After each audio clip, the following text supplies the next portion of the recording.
Hello, everybody. Welcome back to the channel today. Martino Puccio. Guys, if you haven't liked or subscribed already, please do so. We are talking about the Italian national team debacle. So this one is going to take a little bit. And I know, national team debacle. What is it this time? Guys, there was so much going on once again. And I was away for a wedding and I come back. And as I'm on that wedding, I'm seeing all this news unfold about Andrea Pirlo. So let's start and track back just a little bit with the Paolo Maldini and Leonardo ideas of their manager and what has gone wrong that Andrea Pirlo is no longer going to be the Italian national team manager. So there's a lot to digest. Let's get into it. All right, we start off with the initial ideas of Paolo Maldini as the technical director to put Italy in a better position to thrive and make a World Cup. And not only just that, have a sustainable project for many years. My good friend Uncle Sharma talked about this in one of his videos, so shout out to him in this. Ultimately, what I'm going to get at is why the FIGC and the Azzurri national team has not changed in terms of the way they are ran.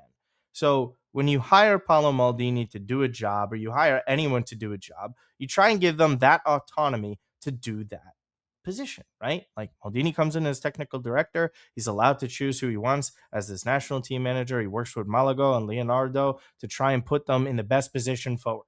So then Maldini, very well known as a non-yes man, part of why he got let go from Milan and part of why it was such a big news that he accepted this job with the Azzurri because it felt like, okay, he's not going to get pushed around like this. I got fooled. I got duped. Straight up. That's what happened here. And ultimately, when we look at this situation unfold, where Pep Guardiola not coming to Italy, it was too risky to begin with. And I've said this in my videos. Pep Guardiola coming off of resigning from Manchester City wasn't going to hop in to probably the highest pressure job in international football with Italy. You missed 3 straight World Cups. Everything's working against you. You have to rebuild the entire system. Are you really going to do that after you just stepped away from City? No, it was unlikely. And also, like, on top of this entire finance side of things, finances were secondary in this. Just the idea of how much it would have took out of him just didn't make sense. So then you go to Ancelotti. Ancelotti is under contract with Brazil.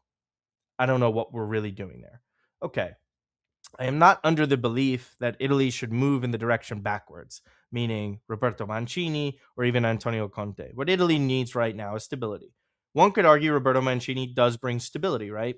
He had good times with the national team, obviously, with that win streak, but then there was a huge stain in how he left, missing World Cup 2022, using the same old players that, yeah, might have helped him during the Euro, but were not helping him during World Cup qualifiers, losing out to Switzerland, in the group, and then eventually with Northern Macedonia with an unlucky loss. Yes, unceremoniously leaves, goes to Saudi Arabia. He's done. Do I need to speak more on Antonio Conte and stability? Really? If you get Conte in, listen, for one tournament, the guy will rile anybody up.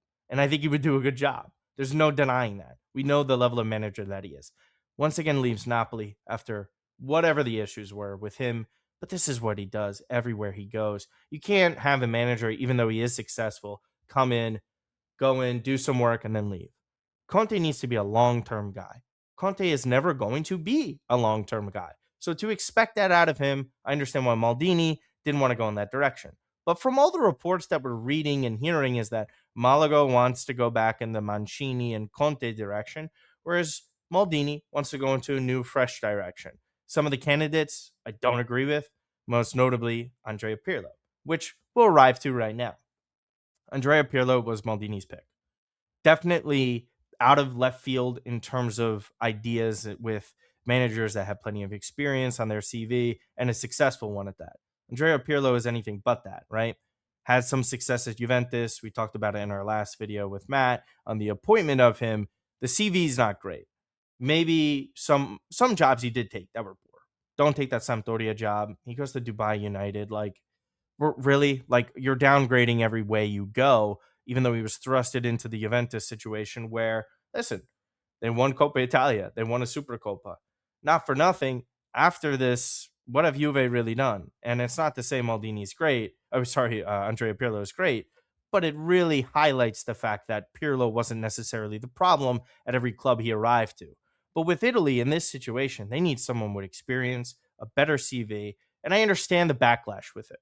Now, here's where the huge problem comes into play with the Pirlo and Maldini dynamic. People are sitting out there and they're saying, "Oh, Martino, Maldini just wants more power in this or that," and that's why he's threatening to resign over the fact that Pirlo is no longer going to be the manager. And I'm just saying to everybody here, you're wrong in that assessment. You're totally wrong. You couldn't be more off the point. When you get appointed to a job like Paolo Maldini did, you want your autonomy to hire who you think is in that best position. So if Malago can go in and say, "Oh, well, there are political issues, Paolo. Pirlo was this ambassador for this Russian betting company. We can't do that. We have morals in Italy." Okay, sure. And when that's the idea, when that's the pushback, it's not a technical decision. It's supposedly a political decision from above. Then why is Maldini there? Why is he doing his job? That's the big question that I ask every single one of you that support the Azzurri. Why is Paolo Maldini doing his job then? Is he even doing his job if he can't even pick who he wants? And it's not to say I agreed with the Pirlo decision. I do not wholeheartedly. I don't think that was the right move. I'd rather go Palladino or a younger other manager direction, even though the options dried up. And it's a really difficult job to try and convince someone to accept, right? You could offer all the money in the world to these guys. Who's going to ultimately want it? Which does kind of lead you back in the Roberto Mancini direction. So for me, the huge backlash I have when I see this news drop, oh, it's political. Pirlo can't have this position as an ambassador. Okay, resign. He could resign. Who says he can't? But no, in Italy, you need to conjure up ideas and reasons to not have people in power. This isn't about Maldini wanting power. It's the people above him still wanting higher power. To say that this is a bad look for the Italian national team, I mean, my goodness, if we're talking about Italian football and like representation of that country and caring about things, look at how they handle stadiums, look at how they treat people, look at how they allowed certain figures to run certain teams for years, most notably my favorite team in Berlusconi. You guys never gave a damn. Now all of a sudden it matters when Andrea Pirlo is about to be appointed and he's an ambassador for a betting company. By the way, multiple clubs within this league have been sponsored by betting companies. Okay. Like, how many times do we have to actually go through this stuff? Right. So it's exhausting when you hear that. And you get to that point, and everyone is like, well, Maldini's an idiot for wanting Pirlo in the first place. This, again, is not about the decision, it's about the why against the decision. It doesn't matter who Paolo Maldini wanted. If it wasn't the guys that the higher ups wanted, then they wouldn't have taken the job. Simple, right? Conte or Mancini are clearly the favorites from the powers that be, right? So when you sit there and Maldini is a pushing back, no, I want these other options. There's Palladino, there's Pioli, and there's other guys. Look at the other options that are out there for Italians, right? Can't get De Zerbi, can't get Vincenzo Italiano, Ferioli's not leaving Porto. You just try to Gattuso, by the way. So now our ideas of the powers that be are to go back to those who left with Conte and Mancini. No new ideas, no fresh ideas, which was supposed to be a revolution. And what's the vision here? Is it about Euro 2028? Because if it's strictly about Euro 2028, then just hire Antonio Conte. But if you want to change Italian football as a whole, then you have to go in an entirely different direction that allows you to refresh, restart everything. But this FIGC, this federation, they don't care. They don't. And they're parasites. And they're ruining things, and it's going to get bad. Paolo Maldini, as of right now in this recording, hasn't officially resigned from his role as technical director. And the ideas have been floated. It's either Chiellini, it's Materazzi, two other guys that have way less experience than Maldini does, especially in the footballing front. Not to say Materazzi or Chiellini can't do it. I think they have fresh minds and ideas, and maybe they could be good. But they've done nothing, in my opinion, especially what Maldini had done comparatively at Milan, right? So I think Chiellini is a very smart guy. He is somebody that would do his best to help. He's more diplomatic than most people. Maldini's just sort of this guy who, yes, he's brash and he goes against people when they don't align with his vision, most notably at Milan. And I hear people try and say, oh, well, Maldini, he's sitting there, he's talking about all these different things and how he's difficult to work with and all that. Is he difficult to work with? Like, let's talk about why he didn't get along with the people at his two jobs that he's either going to get fired at Milan or resign with the Italian national team. So at Milan, he wasn't given what he wanted. That whole entire situation, all that stuff, if you guys are interested in it, go to that Milan podcast. We highlight that plenty almost every week. With the national team, this is about the power to do his job. Pirlo is not a guaranteed shit manager. He's not a guaranteed good manager. It's a question mark. It is a risk, but it's the vision that this new man wanted, a new vision for this federation. Isn't that what everyone asked for? And the second it gets proposed to them, they don't want it. And now people are like, I'd rather just have Mancini back. Do you understand how much you guys contradict yourselves? Seriously. No, we don't want to move in a new direction because we don't like the manager that Maldini wants. Fair enough on a level, but then your idea is to bring back the old guard? I don't understand you people. I really don't. It's like you want to miss a fourth World Cup. And if they expand to 64 teams, it's not off the table. We don't make it. Truly. My problem is with the past 48 to 72 hours is that I was fooled. I thought Malaga could come in with Paolo Maldini no longer being a yes man, that they can be on the same page and push this federation in the right direction. Backfired. They got way too overconfident in what they thought they could probably do and way too undermining when it comes to Maldini. This should never be political about the Pirlo stuff. Like, really? Are we kidding here? This is where we stop. Then Sandro Tonali was allowed to play with the national team. He wasn't banned. Fagioli, he's in that circuit. He's in the realm of possibly playing. Those are guys involved in betting scandals, literally suspended for a year. And we're going to sit there and say, we're drawing the line at a sponsor that was publicly known, by the way. We're acting like, this was under the table. Pirlo's getting all this money. If you don't want Pirlo, say it on football terms. Don't say it on political stuff.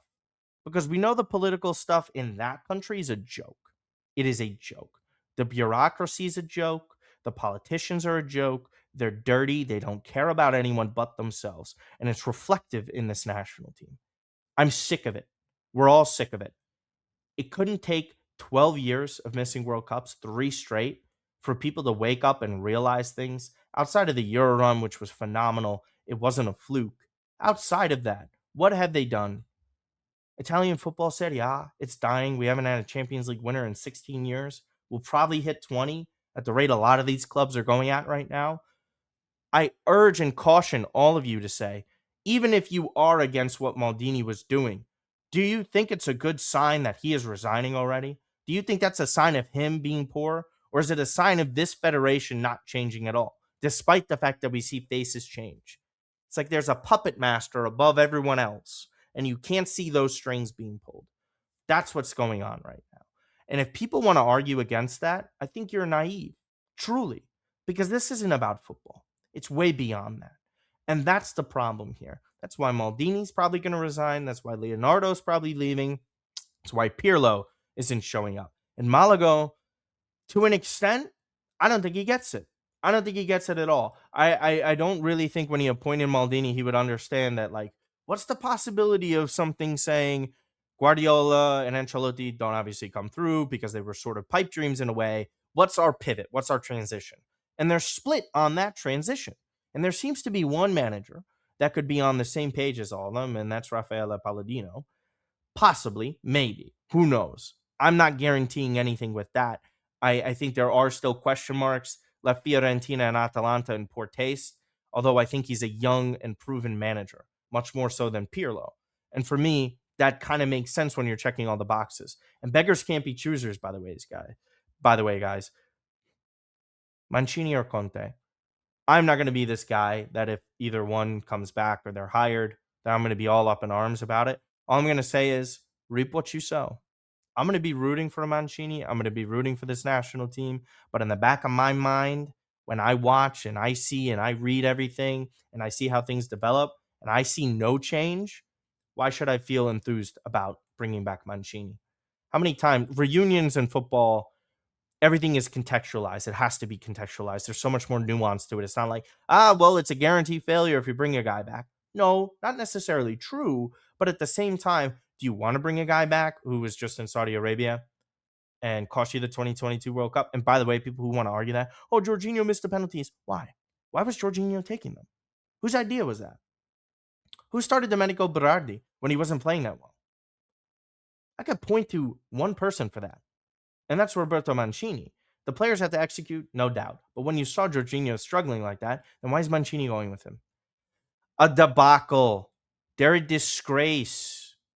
You see all these legendary players like Alessandro Nesta, most notably and recently. Oh, my son has never seen Italy in the World Cup. He doesn't believe me. They haven't played a knockout game since 2006, everybody. Everyone know that? 20 years. 20 years is a long time. Generations of people coming up through. You know how many people I have commenting on my video that are younger, calling me Unk now, saying, Martino, I've never seen Italy in the World Cup. I'm devastated. This is terrible. Sorry. I'm sorry. Like, that's a real reality. I can't even comprehend that. I have a hard time remembering what it was like. I don't have a hard time. It was great memories in 2006. They're fading every year.